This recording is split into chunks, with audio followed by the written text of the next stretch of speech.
Vamos a Mateo capítulo 5 y vamos a estar leyendo del verso 1 al verso 5.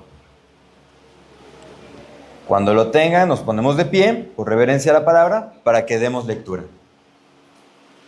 Lo vamos a leer todos juntos, Mateo 5, del 1 al 5. Así dice la palabra del Señor, todos juntos. Viendo la multitud, subió al monte y sentándose, vinieron a él sus discípulos y abriendo su boca les enseñaba diciendo: Bienaventurados los pobres en espíritu, porque ellos es el reino de los cielos. Bienaventurados los que lloran, porque ellos recibirán consolación. Bienaventurados los mansos, porque ellos recibirán la tierra por heredad. Vamos a orar.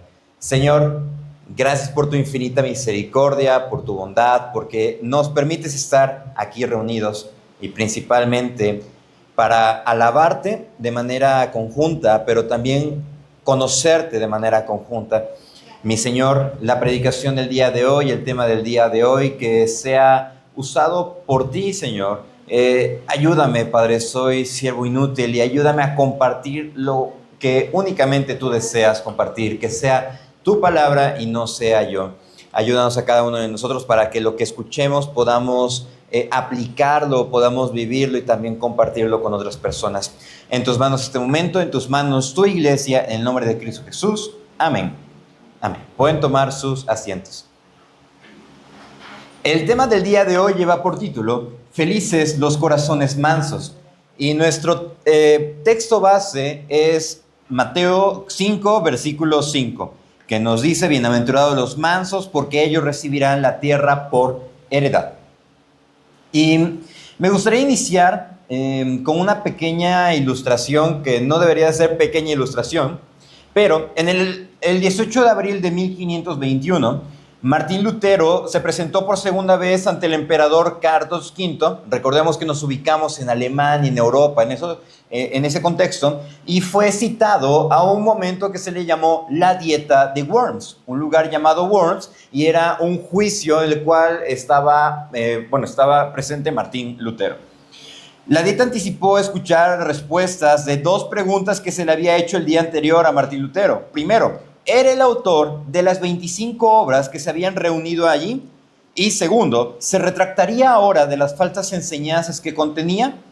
Lutero reconoció fácilmente la autoría de las obras y luego trató de entablar una discusión sobre cuáles eran las falsas enseñanzas en sus obras. Esa estrategia no funcionó y se le informó que él era el teólogo y conocía muy bien lo que había escrito. Sin embargo, ahora sin ninguna otra opción y sin otro momento para pensar su respuesta, ya que el día anterior había ocupado un momento, o prácticamente el día anterior de su juicio lo había ocupado para considerar lo que iba a responder, entonces él pronunció en este momento uno de los discursos más importantes del movimiento de reforma. Lutero había sido muy valiente al venir a este momento, la dieta de Worms, y más que todo valiente al resistir la presión para no ceder ante el repudiar lo que era su enseñanza y principalmente someterse a lo que la iglesia había enseñado por mucho tiempo y estaba errado. De manera que volvió a demostrar ese valor y él expresó lo siguiente, concluyó su discurso con lo siguiente. Dice: a menos que sea convencido por el testimonio de las Sagradas Escrituras o por una razón evidente, ya que no creo ni al Papa ni a los concilios, pues es claro que han errado y se han contradicho reiteradamente, me considero preso del testimonio de las Sagradas Escrituras, la cual es mi base y mi conciencia está cautiva de la palabra de Dios. Por lo tanto, no puedo y no me retractaré, porque actuar en contra de la propia conciencia no es ni seguro ni santo. En esto me mantengo, no puedo hacer otra cosa, que Dios me ayude. Amén.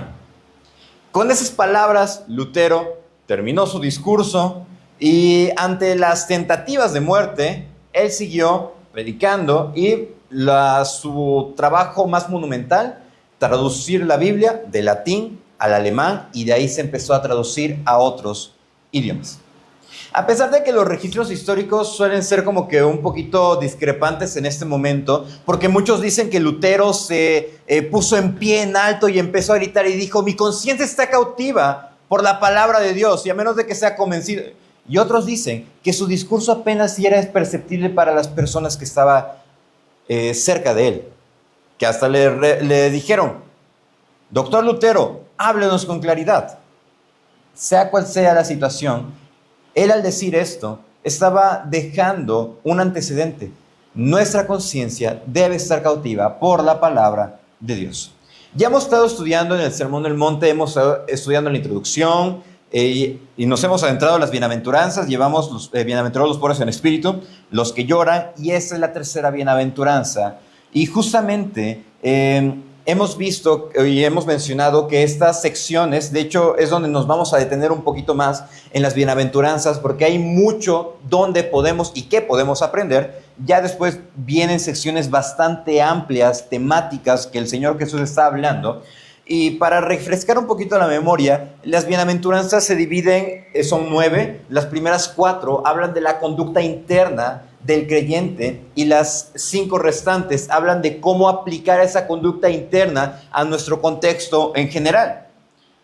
De manera que lo que busca el Señor en este momento, el Señor Jesús, es que está capacitando a sus discípulos y también a todos los que le están escuchando, porque recordemos, una multitud estaba presente cuando el Señor estaba compartiendo estas enseñanzas, y la intención al estudiar muy puntualmente cada bienaventuranza es que el Señor nos ayude para poder concluir de la siguiente manera: me considero preso del testimonio de las Sagradas Escrituras, la cual es mi base, y mi conciencia está cautiva por la palabra de Dios. Justamente eso, que sea el Señor que tenga el control en cada uno de nosotros. Entonces hoy estudiaremos la tercera bienaventuranza, y lo que el Señor Jesús en sus tres años de ministerio vino a hacer, muchos dicen, vino a establecer un estándar diferente. No, Él vino a establecer el estándar del cielo, la verdadera línea que nosotros debemos de seguir. ¿Por qué? Porque los fariseos, los saduceos, los escribas, todos esos grupos de pensadores judíos que existían en ese momento, habían tergiversado la Biblia. Tenían su versión de la Biblia en griego, que se le conocía como la Septuaginta, pero también tenían su libro de costumbres, que se le conocía como la Mishnah. Y tenían esos dos libros. ¿Y cuál le hacían caso? ¿A la Biblia o a las tradiciones? Le hacían caso a las tradiciones, tristemente. Entonces, el Señor Jesús viene a desmentir las enseñanzas erradas que tenían. Y es por eso que el Señor empieza llamando a aquellos que son creyentes, aquellos que se han arrepentido verdaderamente, son bienaventurados. ¿Y qué es a alguien bienaventurado, o cómo se describe a alguien bienaventurado? Aquel que recibe la provisión de Dios. ¿Por qué? Porque a un creyente que recibe el favor de Dios, la bendición, su provisión, la vida, la salud, la gracia y sus beneficios, al reconocer que su fe está depositada en Dios, quien lo creó todo y quien le permite absolutamente todo, puede descansar en Él y es feliz a pesar de la situación en la que se encuentra. De manera que estaremos estudiando justamente 3 puntos que nos habla o que vamos a encontrar en esta bienaventuranza, siendo el primero, conociendo el verdadero carácter. Si queremos tener un corazón feliz siendo manso, o si nuestro corazón, queremos ser felices con un corazón manso, debemos de conocer lo que es el verdadero carácter. La primera parte del verso 5 nos dice: bienaventurados los mansos. Nos vamos a detener un poquito acá porque es importante entender a qué se está refiriendo el Señor Jesús. La palabra manso la podemos calificar como una palabra que muchos dicen palabra dominguera, y la ventaja que es domingo para que vamos a estudiarla. Y la Real Academia Española la define manso como condición de manso o docilidad, sumisión, sometimiento, humildad o transigencia. De manera que si nos percatamos la definición de manso, lo podemos ver que es una persona que está bajo el sometimiento de otro y que no puede hacer absolutamente nada por su cuenta. Es alguien que no tiene autonomía, que no tiene juicio propio, que se deja regir por los demás. Eso es como lo define a grandes rasgos la Real Academia Española, como el mundo lo define. Entonces, el Señor no nos llama a ser sometidos por el mismo sistema del mundo, no nos llama a regirnos por otro tipo de pensamiento, pero tampoco nos llama a ser arrogantes. Nos llama a mantenernos siempre en el centro, nos llama a observar los contrastes y donde la Biblia nos lleva a vivir. De manera que bíblicamente la palabra mansedumbre se define como humildad. Otra definición expresa: ejercer la fuerza de Dios bajo su control, es decir, demostrar poder sin excesiva dureza. Muy contrastante. Una definición, la Real Academia Española lo plantea como alguien manso, dócil, que se deja manipular o dominar por los demás. La Biblia lo maneja como humilde y también nos dice que es estar bajo el control de Dios. Y lo más importante, demostrar poder sin excesiva dureza, o sea, es firme, determinante, sin ser groseros. Algo que también nos cuesta a todos. Lo que nos indica que la mansedumbre es cuando somos humildes y nuestro carácter es moldeado por la voluntad de Dios. Es trazado por lo que enseña la Biblia. Y mientras experimentamos diversas situaciones, podemos responder de una forma que glorifica a Dios. Eso es lo que podemos definir o que podemos concretar que es la mansedumbre. Cuando Dios moldea nuestra forma de ser y nuestra respuesta, a pesar de la situación en la que nos encontremos, es glorificar el nombre de Dios. El pastor MacArthur definió la mansedumbre de la siguiente manera, justo en este pasaje, dijo lo siguiente: la mansedumbre es lo opuesto a estar fuera de control. No significa debilidad, sino autocontrol supremo dado por el Espíritu Santo. Empezamos a entender por qué, poco a poco, el Señor llama bienaventurados a los mansos. Porque aquel manso, aquel creyente que se deja dominar por Dios, que sus emociones, sus reacciones, sus respuestas, sus pensamientos están regidos por la voluntad del Señor, es alguien que realmente va a tener una buena respuesta, alguien que está de acuerdo a la misma voluntad del Señor. Y eso es algo que a todos nos cuesta, alguien que es bastante complicado. Ahora, para el mundo la mansedumbre es estar en una condición deplorable bajo el autoritarismo de alguien más, la Biblia lo define como una fortaleza, como una virtud, como algo digno de reconocer en la persona. Muchos dicen, es que él es manso, él se deja mangonear por todos, él se deja manipular y no tiene una opinión propia. Y la Biblia lo define, él es manso y él, por la gracia de Dios, tiene un carácter que glorifica al Señor. Una persona mansa, el Señor Jesús. Si nos vamos a la promesa de Isaías 53, y él, como oveja ante sus trasquiladores, enmudeció, y como cordero llevado al matadero no dijo absolutamente nada. Manso. En esa conversación con Pilato, cuando Pilato le estaba diciendo que podemos intuir que se estaba desesperando, él le dijo, yo le puedo decir a mis soldados que te liberen, yo le puedo decir a mis soldados que te castiguen. Y el Señor, ¿qué le respondió? Mi reino no es de este mundo. Si mi reino fuese de este mundo, yo le diría a mi Padre que mandase una legión de ángeles y mis discípulos estarían aquí liberándome. Pero mi reino no es de este mundo.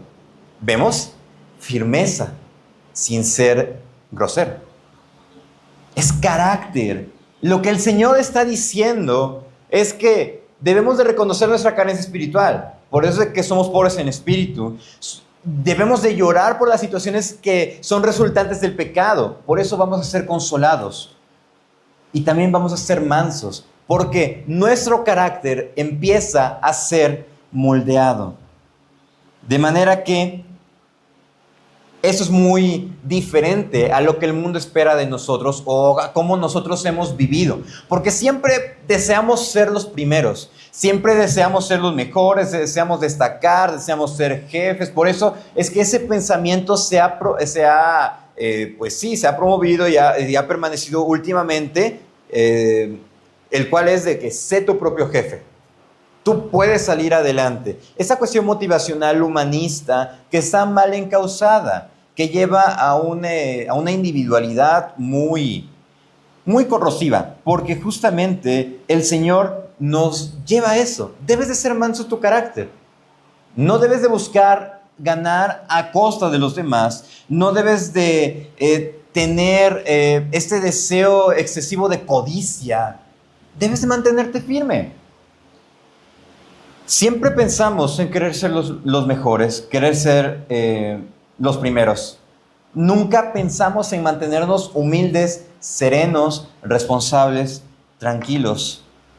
Nunca decimos, un ejemplo, lo siguiente, presentar un informe, alguna idea, a un trabajo, reconocer que nos hemos esforzado, reconocer que nos hemos desvelado, pero nunca decimos cuando estamos entregando, cuando estamos trabajando, que sea la voluntad de Dios en el desarrollo de lo venidero. Si queda, si destaca, todo será para la gloria de Dios.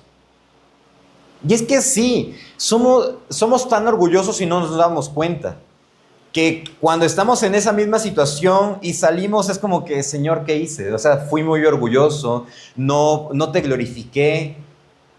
¿Dónde está el conocerte? Y es que tristemente no pensamos en glorificar a Dios, sino que buscamos destacar nuestro carácter. Y nuestro carácter responde siempre en función a cómo nos sentimos, cómo nos han tratado, si ya he comido, si no estoy estresado. Y podemos poner muchos ejemplos. Pero justamente eso, el Señor nos lleva a estar moldeando nuestra forma de ser. Generalmente el común denominador es buscar nuestros propios beneficios y no actuamos en lo que hemos estudiado en la Biblia. Sin embargo, es aquí donde debemos de hacer un alto y considerar lo que mi maestro ha enseñado. El pastor, el hermano de escuela dominical, no, sino lo que Jesús enseñó y lo que nos enseña en la Biblia. Justamente por eso el Sermón del Monte es una capacitación a sus discípulos, cómo ellos deben de ser, y también a quienes los están escuchando y también a nosotros. Jesús, al expresar que los mansos son verdaderamente felices, está describiendo a una persona que no se resiente, que no guarda rencores, lejos de seguir rumiando las injurias recibidas, se refugia en el Señor y entrega su camino enteramente a Él. Con mayor razón hace esto, debido a que ha muerto a toda justicia propia. Sabe que no puede pretender méritos delante del Señor. ¿Qué definición tan más hermosa y también confrontante? Nosotros guardamos rencores. Nosotros, cuando pasa un problema, seguimos pensando y decimos, yo le hubiera contestado esto, para la siguiente ya voy a tener esta idea lista, voy a contraatacar de la siguiente manera, no se lo va a venir, no lo ve venir, no lo espera. O pensamos siempre una forma de cómo hacerle daño a alguien que nos ha afectado. Pensamos y pensamos, le damos vueltas y vueltas, y eso no es ser manso. Eso ni siquiera es ser bíblico, ni siquiera es ser creyente. ¿Qué es ser manso? Entregarnos al Señor, refugiarnos en Él. Otro ejemplo de mansedumbre, David. Él fue perseguido por Saúl muchos años.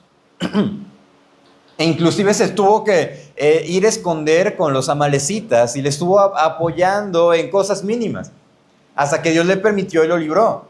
Él nunca se defendió, e inclusive cuando tuvo la oportunidad de quitarle la vida en una cueva que Saúl estaba desprevenido, él nada más cortó el borde de su capa y nada más se lo mostró. Le dijo, Dios te entregó en mis manos, pero no levanté mi mano contra ti. Mansedumbre. Él no le guardó rencor, inclusive cuando falleció en el campo de batalla, un soldado quiso atribuirse la muerte de Saúl, se presentó ante David y le dijo, mi señor, yo maté a Saúl. ¿Tú lo mataste? Sí, mátenlo a él porque mató a un siervo de Dios. Mansedumbre, no le guardó rencor inclusive cuando Saúl había muerto. Pero ¿qué tanto nos cuestan? Y es que justamente es normal experimentar emociones, somos seres emocionales. Y esas emociones siempre nos van a sacar de nuestra zona de confort, nos van a desbalancear. Emociones como el enojo, la tristeza, la frustración, el cansancio, la alegría, la confusión. muchas emociones que nosotros experimentamos a lo largo de la vida. Sin embargo, el vivir de forma emocional, dejando de lado lo que el Señor nos enseña, nos lleva a tener un carácter como lo dicta el mundo.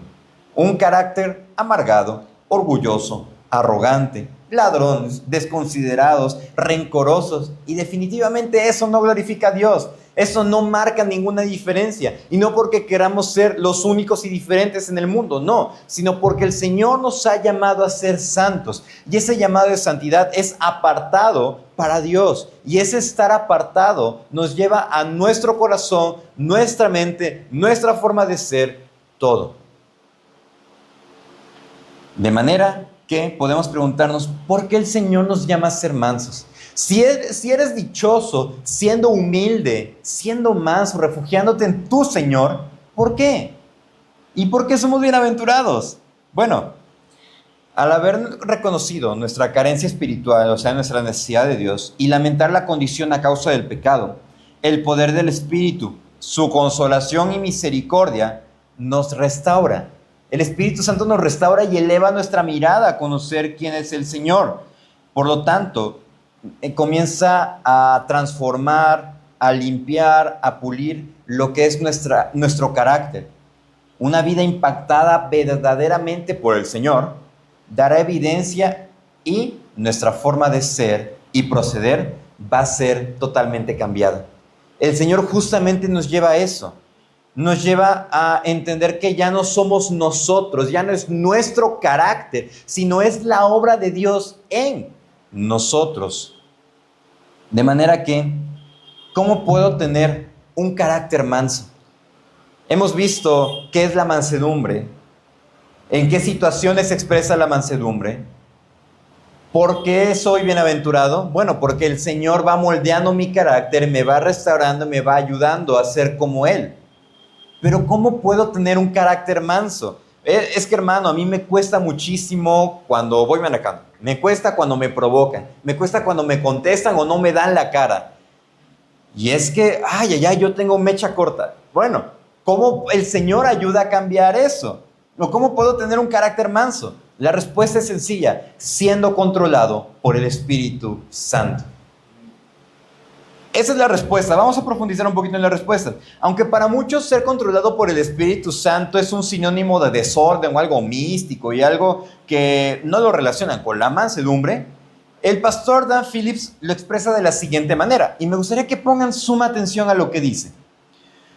Muéstrame a alguien enfocado en la persona y la obra de Jesucristo, que nunca se cansa de aprender acerca de Él, piensa en Él y le exalta, que habla acerca de Él, por Él y para Él, emocionado y fascinado con sus perfecciones y belleza, que busca maneras de servirlo y exaltarlo, que explora incansablemente formas de entregarse y ser usado por Él, creciendo en su carácter para ser más y más como Cristo. Y yo te mostraré una persona que está llena del Espíritu Santo.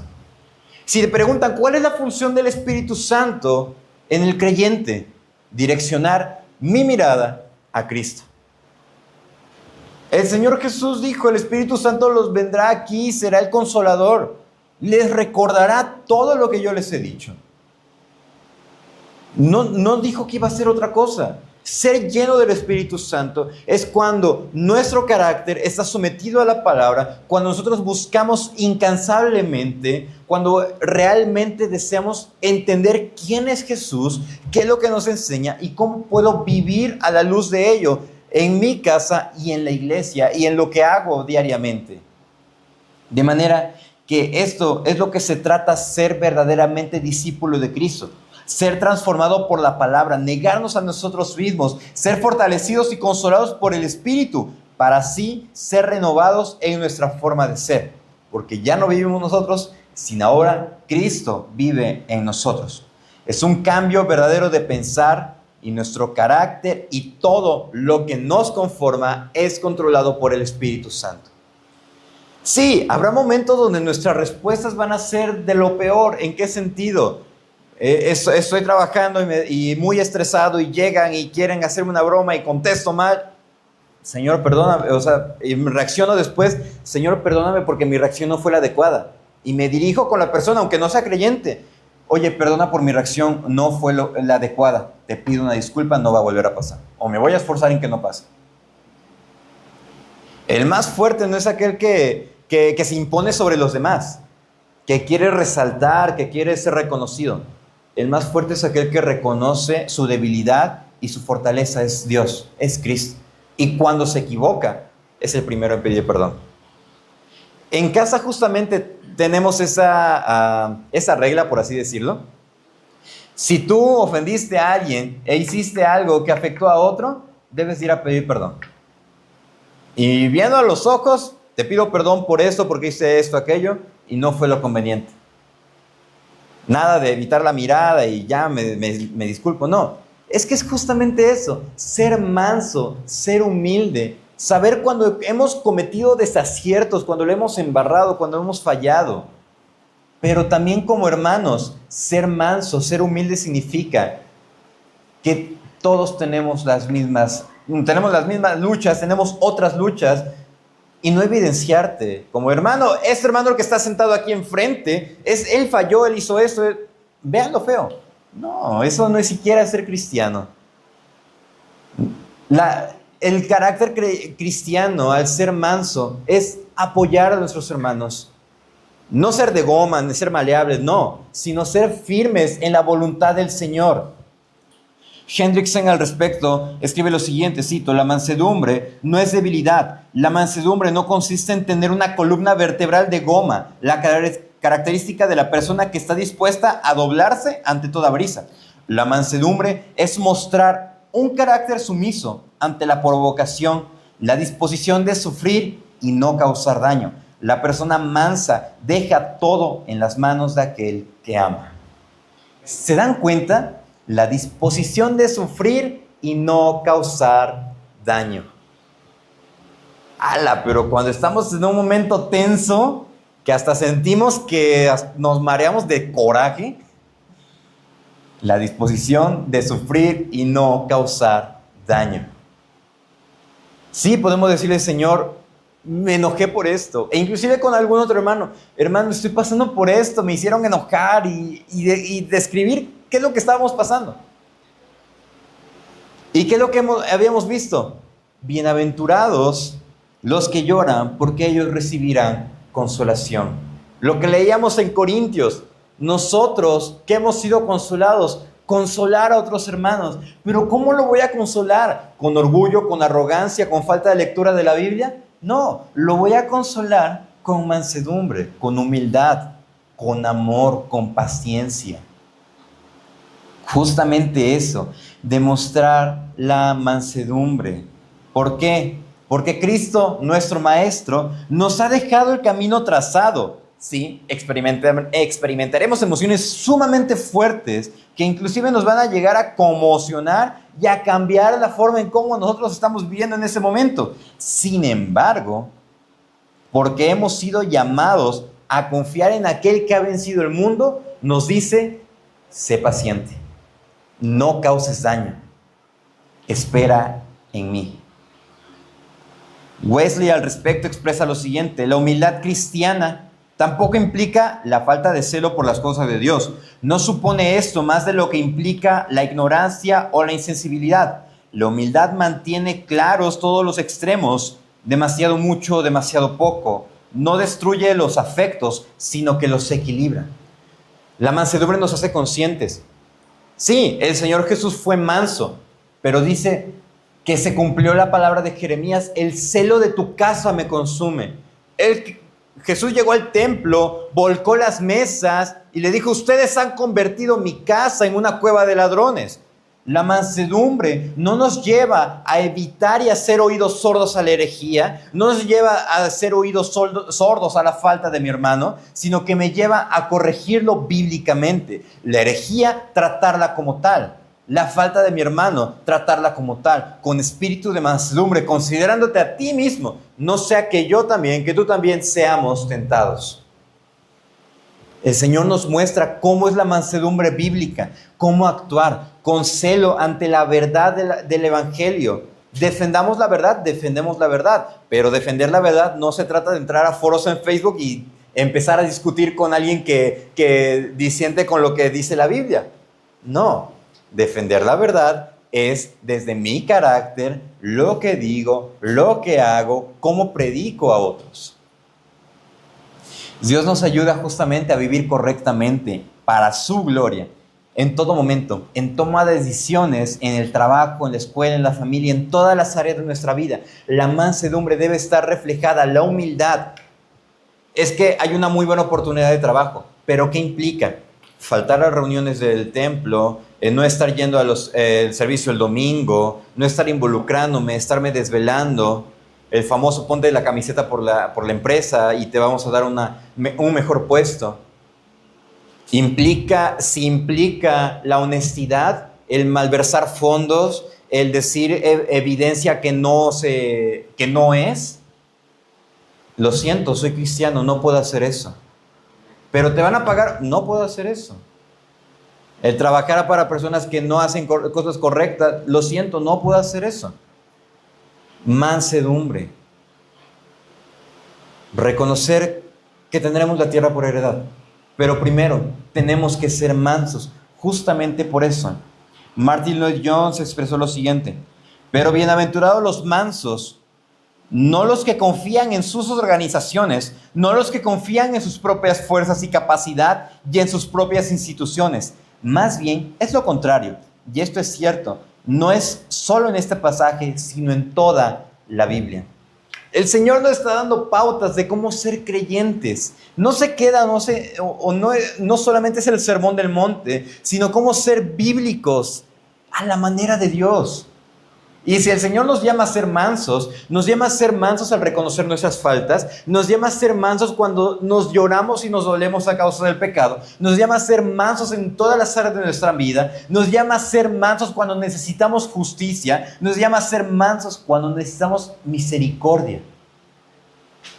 Todo se entrelaza, todo, por ejemplo, todo, nada más leí hasta el versículo 7 de las bienaventuranzas. Pero todo es eso. Nuestra necesidad de Dios, el reconocer las consecuencias del pecado y cómo nuestro carácter está siendo pulido. Por esto es que ese primer punto justamente es esto, conociendo el verdadero carácter. ¿Cómo es mi carácter ante lo que nos dice la Biblia? Eso nos lleva a nuestro segundo punto, resultados de un corazón renovado. He conocido cuál es el verdadero carácter. Por la misericordia de Dios estoy siendo transformado. Ahora, ¿qué resultado debo de dar? ¿Qué nos dice el versículo, o qué resultado tengo? ¿Qué nos dice el versículo 5, la parte B? Porque ellos recibirán la tierra por heredad. Ahora lo podemos leer completo. Bienaventurados los mansos, porque ellos recibirán la tierra por heredad. Ok, hermano, entonces si sufro, si no le causo daño a alguien, si reconozco mis faltas, si pido perdón, si soy humilde, si voy cambiando, entonces ahora sí tendré mis millones, tendré mi carrito, tendré mi mansión, tendré todo. La tierra por heredad, lo que dice la Biblia. Calma, no nos está diciendo esto. No nos está llamando a ilusionarnos materialmente. Al examinar lo que es justamente esto, la mansedumbre, podemos preguntarnos, ¿para qué nos llama Jesús dichosos al ser humildes y llenos del Espíritu Santo en todo lo que somos? ¿Para qué? Bueno, la razón es que recibiremos una recompensa. Ciertamente recibiremos una recompensa y eso es la tierra por heredad. Pero el contexto de esta bienaventuranza se remonta al Salmo 27, Salmo 37, 11, que dice lo siguiente: pero los mansos heredarán la tierra y se recrearán con abundancia de paz. Mismo, la mansedumbre apunta a un resultado. ¿Después de qué? Después de experimentar una aflicción o un problema. Los mansos heredarán la tierra y se recrearán con abundancia de paz. Recordemos, no hay que humanizar los términos que estamos ocupando, ni tampoco super espiritualizar lo que la Biblia nos dice. De manera que el Señor Jesús retoma la enseñanza del Salmo 37, 11 y la aplica a la bienaventuranza, reconociendo que el creyente ciertamente va a experimentar pruebas, dificultades a causa de su fe, pero que no debe de ser dominado por sus pasiones ni emociones, sino dominado por el Espíritu que mora en él. ¿Por qué decimos que el Espíritu Santo mora en nosotros? Por la misma verdad que está en Efesios 1:13, que nosotros, por la promesa, hemos sido sellados por el Espíritu Santo, que es la garantía de nuestra salvación, parafraseando el pasaje. De manera que si hemos sido sellados por el Espíritu Santo, ya no somos nosotros, sino que ahora somos propiedad de Dios. Si se ha cumplido, hemos creído verdaderamente, y como dice Juan, a todos los que le recibieron, a los que creen en su nombre, les dio derecho de ser llamados hijos de Dios. Somos hijos de Dios. El Espíritu Santo nos sella y nos dice, yo soy la garantía de que no vas a morir, sino que vas a ir a esa ciudad celestial que te ha prometido Jesús cuando dijo, yo prepararé el lugar para ustedes. Pero reconoce, vas a experimentar dificultades, vas a experimentar pruebas, pero no debes ser dominado por tu carácter, por quién eres tú, porque ahora sí, no en vano me apellido Estrada, o no en vano soy de tal carácter, no en vano tuve esta formación, no, sino que el Espíritu Santo va a morar en nosotros y eso nos va a llevar ¿a qué? A ser humildes, depender del Señor cuando experimentemos las pruebas y como resultado de ello, en medio de las pruebas, nosotros seremos plenos, felices. ¿Por qué? Porque el Señor nos conforta mediante su Espíritu y porque nos da una promesa futura. Justamente a eso se refiere. Una promesa que se cumplirá. ¿Y cuál es? Nos dará la tierra por heredad. Desmenuzemos un poquito más esto. El Señor nos llama a tener un carácter aprobado, nos llama a tener un carácter diferente, humilde, que reconoce sus faltas, que a pesar de que alguien le haya hecho daño, no procura el mal del otro, se enoja, sí se enoja, pero su enojo no es pecaminoso. Recordemos, airaos, pero no pequéis, no se ponga el sol sobre vuestro enojo.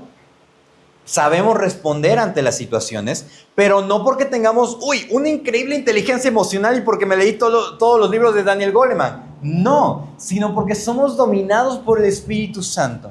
Porque Dios mora en nosotros y lo que queremos mostrar a otros no es nuestra superioridad emocional, sino es demostrar la obra que Cristo hace en una persona pecadora. Justamente es eso.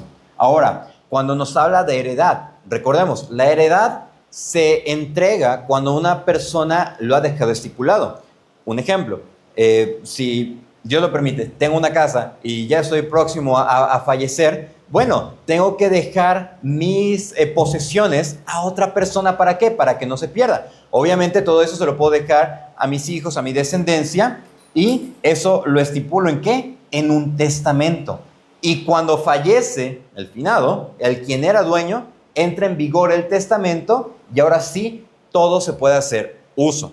Ahora sí se pueden adjudicar las propiedades, el dinero se puede empezar a movilizar. ¿Por qué? Porque ya no está la persona presente. Ahora, nosotros tenemos un testamento dividido en dos secciones, Antiguo y Nuevo Testamento.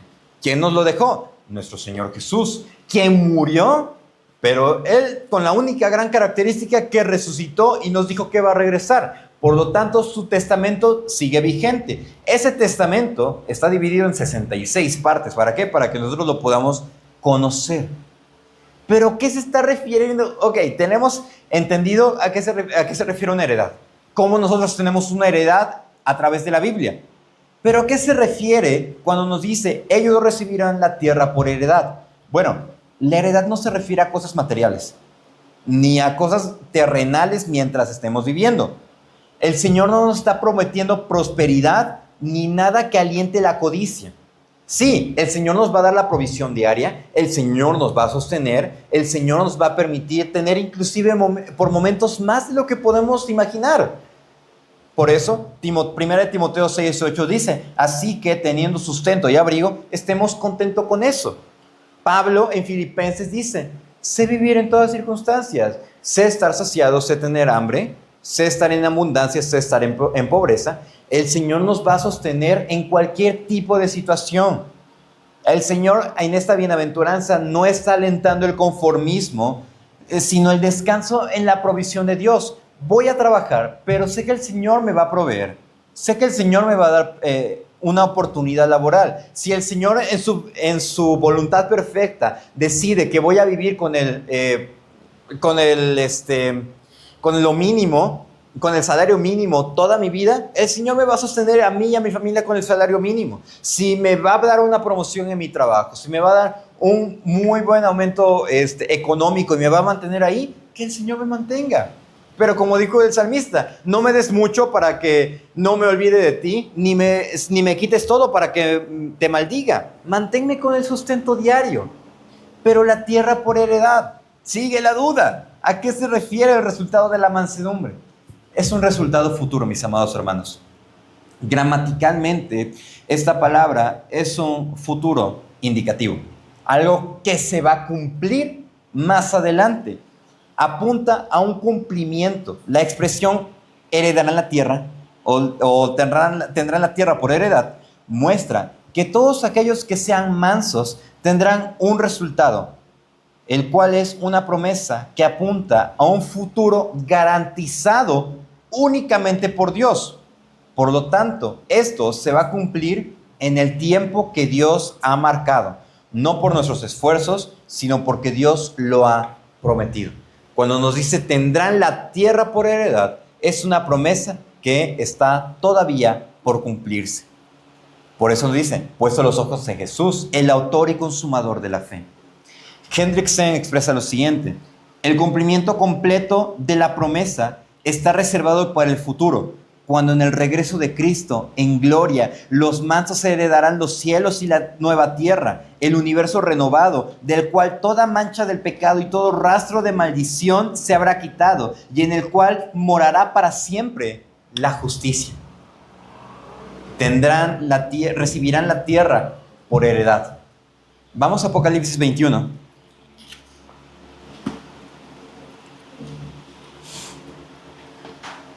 Apocalipsis 21, vamos a leer del verso 1 al verso 5.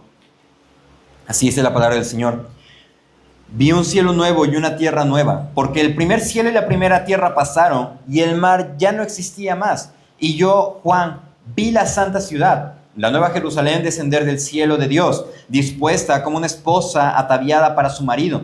Y oí una gran voz del cielo que decía: he aquí el tabernáculo de Dios con los hombres, y Él morará con ellos, y ellos serán su pueblo, y Dios mismo estará con ellos como su Dios. Enjugará Dios toda lágrima de los ojos de ellos, y ya no habrá muerte, ni habrá más llanto, ni clamor, ni dolor, porque las primeras cosas pasaron. Y el que estaba sentado en el trono dijo: he aquí, yo hago nuevas todas las cosas. Y me dijo: escribe, porque estas palabras son fieles y verdaderas. Nuestra promesa de recibirán la tierra por heredad. Ese es el futuro al cual se está refiriendo. Recibirán la tierra por heredad. ¿Por qué voy a ser humilde? ¿Por qué voy a soportar el problema? ¿Por qué voy a soportar que estén siendo groseros conmigo? ¿Por qué voy a estar firme? ¿Por qué voy a consolar a mi hermano que está pasando por un problema y apoyarnos mutuamente? ¿Por qué llorar en este proceso? No se trata de una promesa vacía. Se trata de una promesa segura. Un cielo nuevo, una tierra nueva. Todo ha pasado. Dios morará con nosotros. Las lágrimas que hemos soltado, por lo cual somos bienaventurados, serán enjugadas, serán quitadas, serán limpiadas, serán secadas. Dice: no habrá muerte, no habrá llanto, ni clamor, porque las primeras cosas pasaron. ¿Y qué es lo que dice el Señor? He aquí, yo hago nuevas todas las cosas. Siempre mis papás me han preguntado: ¿vale o no vale servir al Señor? Y la respuesta es sí, sí lo vale. Vale no la pena, el esfuerzo. Porque ¿cuántas veces cuando hemos aprendido de la mansedumbre, hemos aprendido del fruto del Espíritu, cuántas veces no hemos refrenado nuestra lengua de decirle a aquel desgraciado que es un desgraciado? Vale el esfuerzo, no por nosotros mismos, sino porque es una promesa que no se va a acabar. Cuando nos prometen algo: te voy a comprar una hamburguesa, te voy a comprar algo, te voy a comprar esto, llega el momento, se compra, se acaba y listo. El Señor nos dice: recibirán la tierra por heredad. Justamente eso. Pero ¿por qué tenemos una promesa tan excelente si todavía no somos mansos? si todavía pecamos, si todavía ofendemos a nuestros hermanos, por gracia, porque no lo merecemos, porque Dios lo ha decidido así. La gracia es la única respuesta por lo que nosotros recibimos todo. Mediante el sacrificio de Cristo somos llamados justos. Por lo tanto, Dios nos llama justos aun cuando estamos en el proceso de serlo. Como lo hemos estudiado en Romanos, Dios llama a las cosas que no son como si ya fueran. Dios nos llama santos, nos llama que ya estamos delante de Él, que somos parte de ese coro que dice, santo, santo, santo es el Dios Todopoderoso. No porque nosotros seguimos pecando, no por nuestras fuerzas, sino porque Dios así lo ha decidido en su voluntad perfecta. No es por obras para que nadie se gloríe. De manera que somos felices teniendo un corazón manso. Justamente ¿por qué? Porque hemos conocido el verdadero carácter. Porque vemos el resultado de un corazón renovado. No espera en las cosas terrenales, sino espera en Dios. Como dice en Salmo 103, espera en Dios porque aún he de alabarle, salvación mía y Dios mío. Alma mía, recuerda, no es lo que ves ahorita, es lo que está por venir. Es Dios quien va a regresar, Jesús quien lo prometió. Entonces, eso nos lleva a nuestro último punto, viviendo mansos ante los ojos de Dios. Hemos visto en qué consiste esta bienaventuranza. Bienaventurados los mansos, los humildes, los que son dominados por el Espíritu Santo y no por sus deseos. ¿Por qué? Porque ellos recibirán la tierra por heredad. Porque su promesa no es este mundo, sino el venidero, donde todo es perfecto y Dios está ahí. Una traducción rápida de lo que es la bienaventuranza explicada. De manera que, para empezar a cerrar, es necesario ser conscientes de cómo ser mansos. Y 6 expresiones muy rápidas. Somos mansos cuando somos refinados por las pruebas. Vamos a Romanos capítulo 5. Justamente lo estudiamos esta semana. Romanos 5:3. Y nos dice, y no solo esto, sino que también nos gloriamos, nos alegramos en las tribulaciones, sabiendo que la tribulación produce paciencia, y la paciencia prueba, y la prueba esperanza, y la esperanza no avergüenza, porque el amor de Dios ha sido derramado en nuestros corazones. De manera que vemos que vamos a ser mansos cuando nuestro carácter es renovado, refinado mediante las pruebas. Está establecido, el Señor dijo, en el mundo tendréis aflicciones, pero confiad porque yo he vencido al mundo. Las pruebas pueden ir desde una cuestión a nuestro carácter, lo más pronto posible saliendo del templo, a un problema monumental para nuestras vidas. Pero nos dice que nos gloriamos en las tribulaciones. Y justamente, muy rápido, la tribulación aquí se refiere cuando las aceitunas son exprimidas para que se les salga el aceite. Así, vamos a ser exprimidos. Vamos a ser aplastados por las tribulaciones. Pero la tribulación va a producir paciencia. Vamos a esperar en Dios. No en lo que vemos, sino en lo que el Señor nos ha prometido. Y esa paciencia, dice, nos lleva a la prueba, un carácter refinado, eso se refiere a la prueba, y la esperanza que está en Dios. Vamos a vivir mansos cuando nuestro carácter es refinado. También, segundo, cuando hacemos todo para el Señor. Vamos a 1 Corintios 10.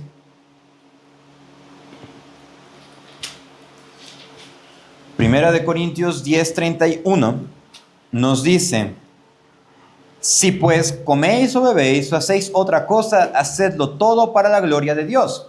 ¿En qué situaciones debemos de ser mansos? Sea que comamos, que bebamos, que estamos haciendo otra cosa, debemos de hacerlo para la gloria de Dios. Eso incluye la mansedumbre, ser controlado por el Espíritu Santo. Nuestro carácter es refinado, nuestra forma de ser es cambiada, es moldeada. Pero en todo lo que hagamos, ¿Por qué? Porque todo lo hacemos para el Señor. De esa manera también somos mansos. Otra forma, 3, imitando a nuestro Señor. 1 Corintios 11:1 nos dice, sed imitadores de mí, así como yo soy de Cristo. Pero ¿qué nos dice anteriormente? Versículo 32 del capítulo 10. No seáis tropecios ni a judíos, ni a gentiles, ni a la iglesia de Dios, como también yo en todas las cosas agrado a todos, no procurando mi propio beneficio, sino el de muchos para que sean salvos. Sed imitadores de mí, así como yo soy de Cristo. Imitar a Cristo también conlleva no dañar la fe de mi hermano, apoyar a mi hermano, crecer juntos, consolarlo cuando pasa algún problema, aprender juntos de la palabra. No criticar a los hermanos, no crear chismes, no generar una red de odio contra otros. No, imitar a nuestro Señor. Otro elemento en el cual nosotros podemos ser mansos es cumpliendo mis actividades mientras mi prioridad es Dios. Conocemos esta cita, pero vamos a Mateo 6:33.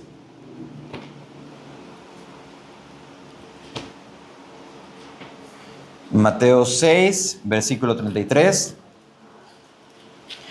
nos dice lo siguiente: mas buscad primeramente el reino de Dios y su justicia, y todas estas cosas os serán añadidas. Cumpliendo nuestras actividades mientras mi prioridad es Dios. De esa manera voy a ser manso. Si mi prioridad es Dios, voy a imitar a Cristo, voy a hacer todo para el Señor y voy a ser refinado a través de las pruebas. Pero eso también, ¿a qué nos lleva? A perseverar en el Señor. Vamos a Isaías 26. Isaías capítulo 26, versículo 3, nos dice: tú guardarás en completa paz a aquel cuyo pensamiento en ti persevera, porque en ti ha confiado. Nos dice el Señor nos guardará en completa paz, a través del Espíritu que nos llena, que nos inunda, que nos ayuda a seguir. Nos guardará en completa paz. De manera que somos mansos perseverando en el Señor, pero también somos mansos orando por la voluntad de Dios. Vamos a Romanos 1. Y esa cita la manejamos bastante rápida justamente porque son aplicaciones de lo que hemos estado viendo. Y ya lo estamos identificando bastante rápido. Romanos 1, versículo 10, nos dice: rogando que de alguna manera tenga al fin, por la voluntad de Dios, un próspero viaje para ir a vosotros. El apóstol Pablo ora por los hermanos de la iglesia de Roma, pero también ora por la voluntad de Dios para poder hacer un viaje. De manera que, ¿cómo nosotros vivimos mansos ante los ojos de Dios? Siendo refinados por las pruebas, haciendo todo para la gloria de Dios, imitando a nuestro Señor en todo. Si el Señor fue manso, nosotros debemos de ser mansos. Si los héroes de la fe, conocidos coloquialmente como héroes de la fe, o los personajes del Salón de la Fama de la Fe que están en Hebreos 12, fueron mansos porque obedecieron y su esperanza estaba en Dios, nosotros también vamos a ser mansos. También vamos a imitar a nuestro Señor en todo, cumpliendo nuestras actividades mientras nuestra prioridad es Dios. Si mi prioridad es Dios, lo demás va a venir por añadidura. También vamos a perseverar en el Señor, no en nosotros, sino en Dios. Él guardará en completa paz a los que en su pensamiento están. Y dice el verso 6, orando por la voluntad de Dios. 6 formas muy sencillas en las cuales nosotros podemos ser mansos. Y para comenzar a finalizar, me gustaría leerles este párrafo de John Wesley, y me gustaría ver si identificamos lo que está planteando de una forma un tanto poética. Él dice lo siguiente: cuando ha pasado el invierno, llega el tiempo de la canción. En la tierra se oye la voz de la paloma. El Señor que consuela a los que lloran ha vuelto para estar con ellos para siempre. A la luz de su presencia, las negras nubes de la duda y la incertidumbre se dispersan. Las tempestades del temor huyen. Las olas del pesar se calman. El espíritu se regocija otra vez en Dios, su Salvador. Entonces se cumple este pasaje de las Escrituras. Entonces, aquellos a quienes el Señor ha consolado pueden dar testimonio y decir: felices y dichosos los humildes. En verdad, ellos recibirán la tierra como herencia. Amén. No se trata de salir motivados de que recibiremos riquezas, porque ni siquiera hablamos de eso. Ni siquiera se trata de salir motivados de que sí voy a ser manso y saliendo del templo le grito a mi familia, o le falto el respeto a mi padre, o le recuerdo el día de su nacimiento a aquel conductor que casi ocasiona un accidente. No se trata de ser motivados, sino de entender cómo es ser creyentes. No es por emociones, es por convicción de dar testimonio de la salvación tan grande. que recibimos en Cristo. Lo más importante es vivir de forma mansa, examinándonos diariamente, de una manera ardua, minuciosa, que mostremos en todo momento a Cristo. Hacer un alto, examinarnos y seguir. Y confesar verdaderamente: me considero preso del testimonio de las Sagradas Escrituras, la cual es mi base, y mi conciencia está cautiva por la palabra de Dios. ¿Cuánto no tenemos que dejar y cambiar para decir convencidos: mi conciencia está cautiva por la palabra de Dios? Pero no es una promesa vacía. El Señor nos dice: bienaventurados los mansos, porque ellos heredarán la tierra, recibirán la tierra por herencia. De manera que nosotros, ¿cómo lograremos ello? Siendo mansos, porque nuestra esperanza es Cristo. A pesar de la prueba, a pesar de la dificultad o el problema, le veremos, vendrá por nosotros. Por ello, nuestro corazón, que está siendo renovado, es sumamente feliz por la obra de Cristo. Justamente es lo que cantábamos hace un momento. Aunque el enemigo aceche y la muerte me rodee, me defiendes. Si el desierto luce eterno y hay noches cuando temo, me acompañas. Cuando con poder regreses o al final mi vida llegue, me sostienes. Tú, el autor de mi destino, eres fiel y estás conmigo. Te alabo. De manera que esa sea la encomienda de nuestras vidas a partir de ahora. Felices los corazones mansos. ¿Por qué? Porque lo han entendido y esperan verdaderamente en Dios. Pongámonos de pie y oremos. Mi Señor, muchas gracias porque tu misericordia es tan grande. Y a pesar de nosotros podemos seguir aquí adelante y no nos fulminas con tu justicia ni por tu ira. Tu misericordia, tu amor está presente, que nos dices con tanto cuidado: vas a ser feliz porque eres humilde. Y vas a esperar no en lo terrenal, sino en lo celestial. Cuando ya el pecado se vaya, cuando yo enjugue toda lágrima, porque yo hago todo perfecto, hago todo nuevo. Y así será. Y así es, mi Señor. Ayúdanos a ser felices con lo que tú nos das. Ayúdanos a ser completos y enteros con lo que tú nos llevas y nos haces entender. Mi Señor, ayúdanos a vivir para ti, a ser verdaderos discípulos, a entender que tú eres nuestro todo y lo demás es por añadidura.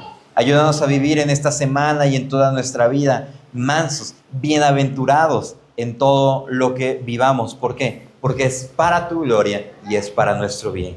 Nos ponemos en tus benditas manos, y tú guardando nuestro trayecto a casa, nuestras actividades a partir del día de hoy, en nuestros trabajos, escuela, en lo que hagamos, proyectos. Que seas tú, mi Señor, en cada uno de nosotros, para que podamos ser bienaventurados y mansos esperando en ti. En el nombre de Cristo Jesús. Amén. Dios les bendiga, mis amados hermanos. Estamos despedidos.